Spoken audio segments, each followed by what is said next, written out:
All right, in this video, we're going to look at basically the summary of our transformation sort of exploration we went through, and then try to apply this to uh, a problem involving just one point. So the first comment I want to make is sometimes these summaries can be overwhelming in terms of what to do. The key thing to keep in mind about what's going on here is you can separate this transformation into um, transformations that are affecting y values and those that are affecting x values. So these first two steps here, these are telling us about transformations affecting x values. Whereas the two down here are transformations affecting y values. And you can basically do them in any order, meaning you can do the transformations on the x values first and then the y values, or vice versa. However, let me just hone in on the transformations affecting the x values, because those are the ones that I think students find most confusing. So let's just kind of look quickly at what these are each saying. This says subtract h from each of the x coordinates of the points on the graph of f. And it tells you graphically what that results in. And then the second thing says to divide the x coordinates of the points on the graph obtained in step 1 by b. This results in a horizontal scaling and may be a reflection if b is negative.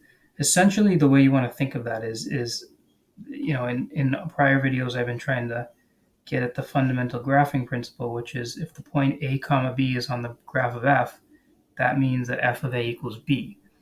Well, what we want to know is, what would x have to be to make f of bx plus h also equal b? That is the right way of thinking about it. So we set those equal to each other to find out what x would have to be. So that means bx plus h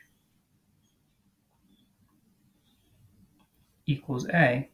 And now watch, you want to think of a as the old x values, the ones that are on the graph of f. To solve this equation for x, we subtract h and divide by b. A minus h divided by b. This is where you see the instructions on how to get your new x values from your old, right? So think of a as your old x values and x as your new ones. This gives you the instructions. You take your old ones, right? You take your old x values, you subtract h, and you divide by b. But that's precisely what this is saying to do, right? Subtract h from each x value and then divide that by b. All right, so as I do these examples, you'll see that I come back to that idea, in particular with respect to the x values, because it can be confusing. So let's just start by doing transformations on one point here. Let's say we know that the point 2, 6 is on the graph of f. That means, of course, by the fundamental graphing principle, that f of 2 is equal to 6. So let's see what these transformations will yield when we find the mapping of the point 2, 6. Where will it go?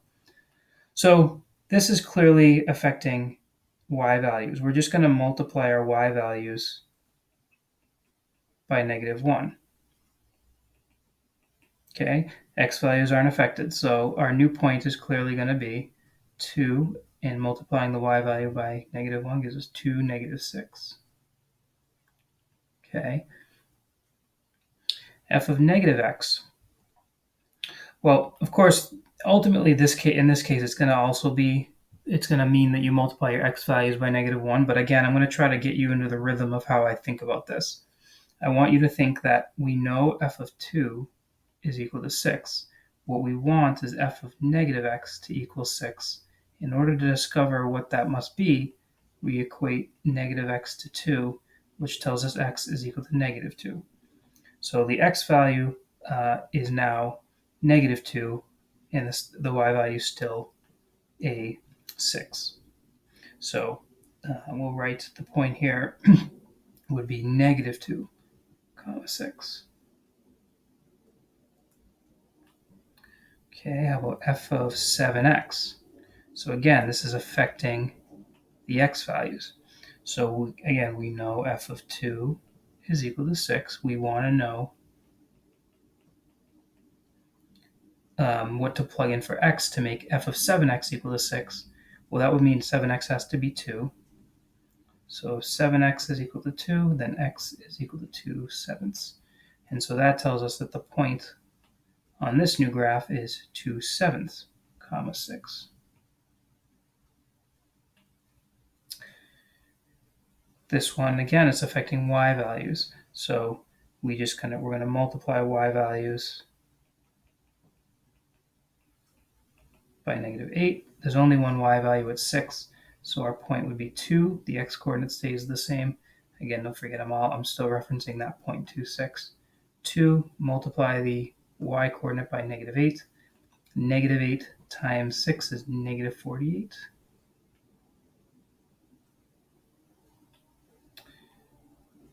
Here we have two things happening.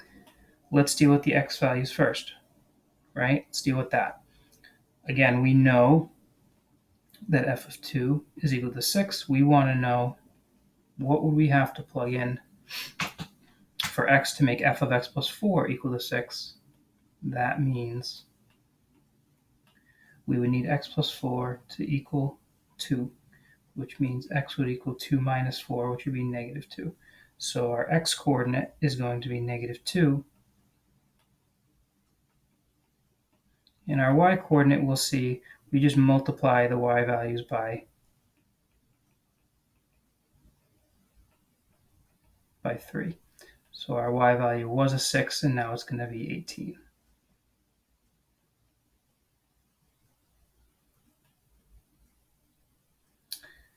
Getting down there now, let's try this one. Again, I typically save the y values for last. We know what's going to happen here. We're going to multiply our y values by negative 10. Notice that causes a scaling and a reflection, but we're doing this on one point, so that's kind of a hard thing to see. We're not really thinking geometrically right now, just how to perform the transformations. We know f of 2 is equal to 6. We want f of x over 5 to equal to 6, but the only way that can happen is if x over 5 equals 2. So we set that equal to 2, and multiplying by 5 tells us that x would have to equal to 10. And then we multiply the y values by negative 10. So our new point is 10, and negative 10 times 6 is negative 60. How about this one? Two things affecting y values. We're going to multiply y values by 11, and then we're going to subtract 2 from our y values in that order. Okay, because f, again, its order of operations, 11 times the output f minus 2. Of course, we want to see what's happening with our x values. So f of negative x plus 9. So we know f of 2 is equal to 6. We would like to know what would we have to plug in for x to make f of negative x plus 9 equal to 6.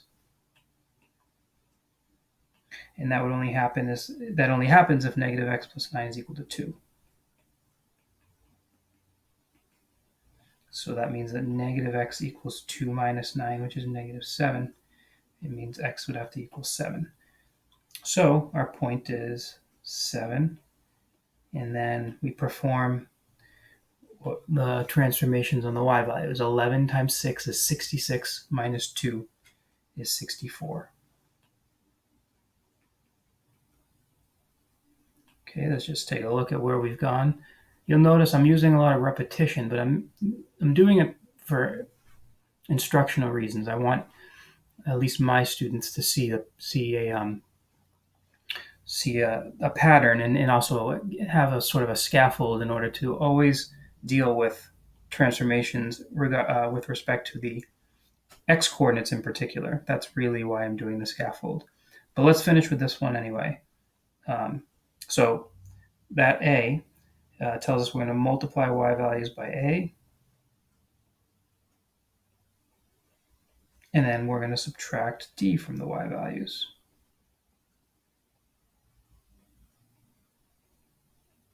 So then there's this piece here. So as usual, we know that f of 2 is equal to 6.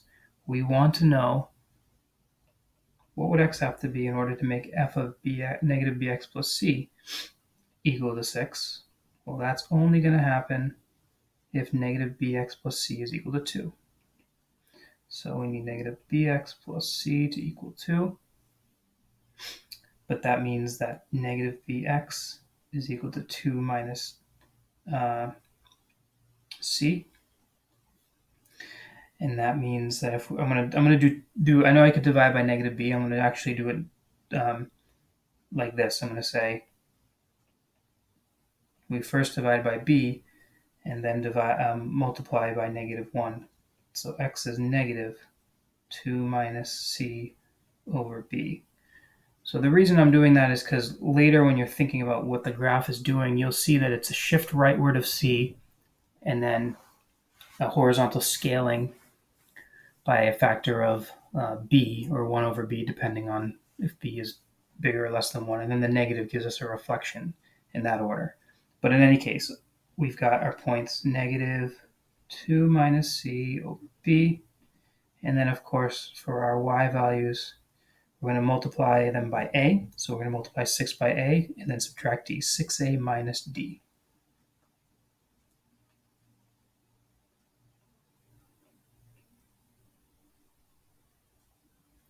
So, in summary, just to point out, if you can do this on one point, then at least performing the operations, given that you have the time, it shouldn't be so bad. Okay, I've given you, I think, a sort of almost like an algorithm to do it. You can do y values and x values separately. Notice the strategy for x values is different. Y values are straightforward. You just essentially do what it says, right? Multiply by 11, then subtract 2. X values, you need to think the way I presented it here, or else you're not gonna perform the correct transformation. So that is transformations on one point, and in a future video we'll do it from a table, and then we'll do one looking at graphs.